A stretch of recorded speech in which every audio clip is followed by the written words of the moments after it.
Advantage Play is a cash business, and one of the strangest parts about being a professional card counter is how it can change your view of money. I'm usually keenly aware of the $147 in my wallet, but when you start to have hundreds of thousands of dollars coming and going day in and day out as a card counter, you can start to forget how valuable it really is. So let me share with you 7 stories of card counters who made silly or at times very costly money mistakes. I'm Colin from Blackjack Apprenticeship. I've played professional blackjack, run blackjack teams responsible for beating casinos for roughly $4 million, and now I provide training, tools, and community for card counters at blackjackapprenticeship.com. Okay, I'm gonna start you off easy. Some of you know Dusty, AKA Mr. Pink Chip. He was one of the more successful and hilarious members of the church team, the large-scale blackjack team I co-managed. Early on in his time with the team, he came to us because he had found a 5-strap, that's $5,000 of team cash, that he found in his couch. He had no idea what trip it was from, but he said he would always sit on that couch and add up all of his cash after a trip. This is like just the right size. If we talk for 2 more minutes, that'll be gone. In one sense, it's not a horror story because it added $5,000 to our team's profits, but it is a horror story because he lost and then through sheer luck happened to re-find $5,000. He had no idea it was missing, and I don't want to know how much money players might have lost on that team and not refound. Do not get desensitized to money. It is so easy when you're dealing with cash for it to just be a tool of the trade, but it's not. Every one of those $100 bills could buy groceries or pay rent. You have to see it for what it is. The second tip is you have to have systems for cash at home, good systems. We had a BJA member whose girlfriend accidentally threw away part of his bankroll because he was storing it in the freezer. She thought she was just throwing out some old popsicles or something, when in actuality, that's where he was storing his cash. John Chang, the manager of the MIT Blackjack team, famously found thousands of dollars worth of chips when he and his wife Lori were moving. Where are you going to keep cash in your house? Always keep it there. Have a secure place and don't ever get lazy and say, I'll deal with this later. You think I'm done with Dusty Pink Chip? Nope, he's not getting off that easy. A couple years after the couch incident, we get a call from Dusty saying that he left $20,000 of team cash in a hotel room drawer. You know the famous let's keep $20,000 on top of the Gideon's Bible move? He had checked out of his room and was half an hour away from the hotel on the way to the next casino when he realized what he had done. So I'm missing 20 grand, and I think I left it in the hotel. The manager walks up and he's like, "What are you looking for?" And I was like, I have 2 envelopes with my work papers in them. He's like, "Papers for work?" And I was like, "Yeah." And he was like, "Tell me what was in the envelope." And I was like, $20,000. And he was like, Yes, we have your money, but we have to give it back to you in the presence of law enforcement because we want to make sure that it's legit." First one cop, then another cop. They're like, "Okay, what we're gonna do now is bag it. We're gonna give you a receipt for it, and you just, have to get guys from your organization to prove that this money was legally obtained, and we'll give it back."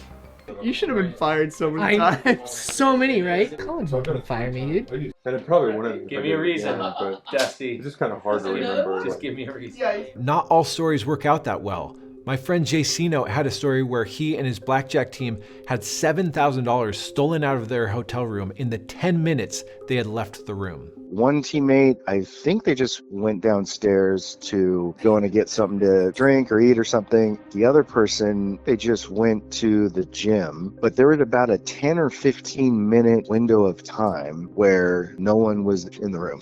Somebody who worked at the hotel used their own key card, opened the room, and stole $7 grand. I don't know how this person knew that we had cash. They either had an accomplice at a casino, they had seen us at a casino, maybe it was just a random theft. Here's the tip. Have systems on the road for your money security. How will you keep your trip bankroll secure on the road? You could have a safe installed in your car, or a rip-proof bag, or just keep the cash on you 100% of the time. I've got 30 in this leg and 30 in this leg, and then more in the cargo shorts. And one thing I don't recommend is to trust the casino safes. We never used the hotel safes, although even if we did use the hotel safe, I don't think it would matter because They all have a master code to get in there anyway. Hotels are just not secure in the least bit. Whatever you decide, that's for you to choose, but follow that system every time. Adam Russ was a highly active member of the church team, and while he was on a trip in Southern California one time, he had a 10 strap, that's $10,000 cash, fall out of his pocket. As he told the story, he was wearing khaki pants and he had just had a big winning session. He gets back into the car and the cash must have just slid out of his pocket as he was getting into the car. Since he knew how much he'd entered the casino with and he knew he had a winning session, he knew exactly what had happened. He had dropped $10,000. And because he's an honest, upstanding freaking dude, he told us immediately. What really happened here? Adam got too comfortable and didn't have a good system. And unfortunately, he wasn't the only member of the church team that this happened to. There were a few other players that had the exact same thing happen. I talk probably for too long in my book, The 21st Century Card Counter, about zipper pockets. Protecting large amounts of cash is imperative when you're heading to, when you're in, and when you're coming back from casinos. If you don't have good systems for cash when you're traveling, you will have a nightmare scenario happen eventually. If dropping $10,000 or forgetting $20,000 in a hotel room isn't bad enough, how about $110,000? Here's the story. 2 members of our team went on a trip to some casinos that border Canada. After a day or two, they'd been backed off or flyered, which means that their pictures and their names were sent to all the casinos in the area. They decided, hey, we still have a couple of days. Why don't we just try to get into Canada? Now, they didn't have passports, so as you can imagine, it didn't work very well. They were immediately turned around by Canadian border agents, but here's a weird thing. If you're driving from the US to Canada, you need to declare over $10,000 when you leave the US, when you enter Canada, when you then leave Canada, and a 4th time when you enter the US again. And they did every one of those steps except the first one. So when they tried to re-enter the US border says, do you have over $10,000? They say, yes, we got turned around by Canadian Border Patrol, but we have the cash that we tried to enter Canada with. And the US said, whoa, whoa, whoa, what cash? The US border agent seized the $110,000. They straight up took it and then said, you guys can try to prove to us later that it's really your money. Now, this was very early on in the church team, and this could have absolutely killed our team in those early days. Fortunately, my co-manager made it his full-time job over the next 6 months to prove to the US government that this $110,000 was really our money. We had investor agreements, we had lawyers' letters, we had a signed letter from a cop we had previously played blackjack with, we had records of every session we'd ever played, and eventually, after proving everything, we were able to get the money back minus a $10,000 fine. Why did they fine us $10,000? Just because. The tip here is to know the laws when you're traveling with cash. The guys on our team, they didn't know exactly how they were supposed to declare the cash, and they failed to declare it leaving the US. That one mistake could have cost us 6 figures.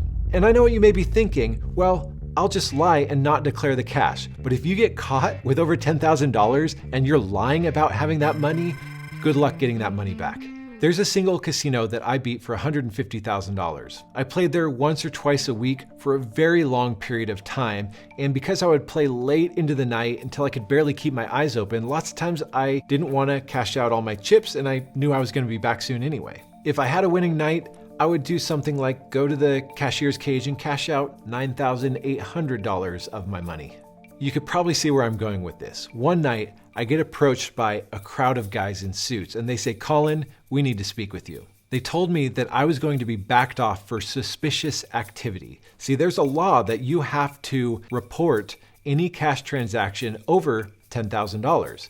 And I was cashing out under that because I didn't want to fill out the paperwork and be there any longer than I needed to. Well, there's also a law that any business has to report suspicious activity, and what I was doing was very suspicious.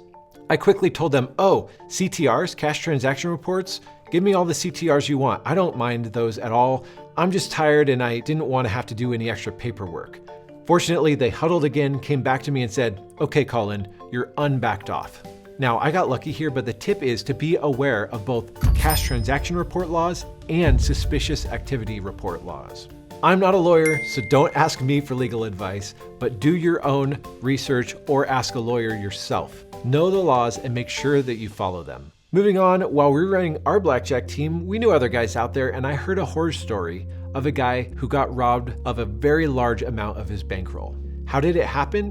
While he was in the casinos, he tended to run his mouth about how successful he was and how much money he was making. Somebody that overheard him devised a scheme. They followed him home to figure out where he lived. Then, the next time this guy is playing in the casino, someone recognizes him, calls a buddy, who then robs the guy of everything he had at home. The tip here is be discreet. Don't have a big mouth. Don't flash how much money you have on you. I'm never too embarrassed to ask for a security escort when people have seen me playing with large amounts of money. I'll have security guards walk me to my car. Also, don't keep more cash at home than you really need to, and make sure that you're keeping it in a secure, discreet place. Above all, keep your eyes and your ears open and be safe. This brings me to number 1, and this horror story doesn't involve dropping or misplacing money. It involves advantage play scammers. I know multiple people who've been scammed by people that come across as helpful, knowledgeable advantage players, and they might be knowledgeable.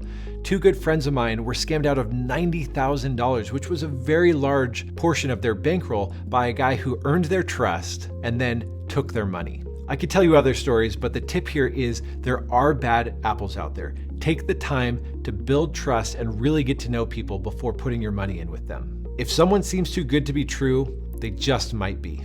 For more on advantage play and the law, here's my interview with legendary AP lawyer Bob Nersession.